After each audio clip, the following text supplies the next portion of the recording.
Hello hi नमस्कार. मी अँकर कोमल आपल्या सगळ्यांचं नवीन एपिसोडमध्ये मनापासून स्वागत करते. अभिनेत्री प्राजक्ता मळी सतत कोणत्या ना कोणत्या कारणाने सतत चर्चेत असते. महाराष्ट्राच्या हास्य जत्रा या विनोदी कार्यक्रमाचं ती सध्या सूत्रसंचालन करते. ती ज्या पद्धतीने सूत्रसंचालन करते, कलाकारांच्या परफॉर्मन्सवर ती ज्या पद्धतीने प्रतिक्रिया देते, त्याचे प्रेक्षक जे आहेत ते कौतुक करत असतात.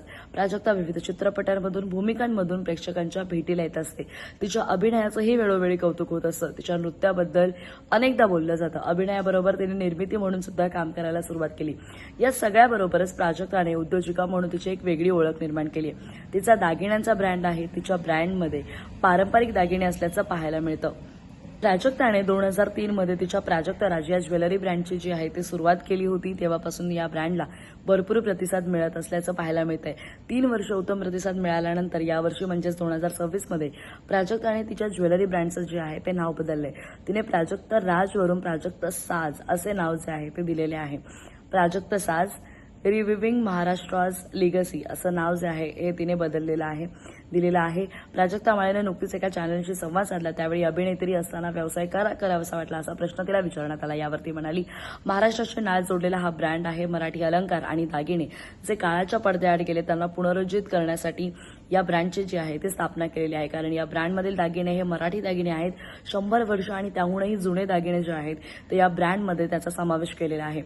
लोप पावत चाललेले दागिने ज्यांचं नावही लोकांना माहीत नाहीये, वापरत नाहीये, तसेच मराठी दागिने जे आहेत त्या ब्रँडमध्ये जे आहे ते समाविष्ट केलेले आहेत.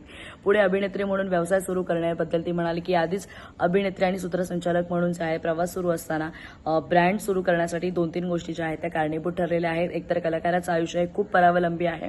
मोठ्या प्रमाणात आर्थिक असुरक्षितता आहे आणि इतर गोष्टींबाबत सजग असल्यामुळे आणि वाचनामुळे मला हे लक्षात आलं की ज्यांनी आर्थिक व्यवस्थापन केले नाही, बचत केली नाही, त्या कलाकारांची उतरत्या काळात काय अवस्था झाली. मध्ये कोरोना येऊन गेला. यावेळी औषधं, खाद्यपदार्थ यांना पर्याय नसल्याचे पाहायला मिळालं. त्याचबरोबर या सगळ्यांमध्ये कलाकार हे सगळ्यात शेवटचा घटक असल्याचं लक्षात आलं. मनोरंजन जे आहे ते सुरू व्हायला सगळ्यात उशीर झाला होता. या सगळ्या गोष्टींमुळे मला असं वाटलं की आपण कुठेतरी जे आहे ते व्यवसाय सुरू करायला हवा. कारण अभिनय क्षेत्रात काम करून जीवन जगणं हे फार अवघड आहे. त्याचबरोबर तिने व्यवसाय सुरू केला. त्याचबरोबर तिच्या या व्यवसायाबद्दलही तिने बरंच काही वक्तव्य केलेलं आहे.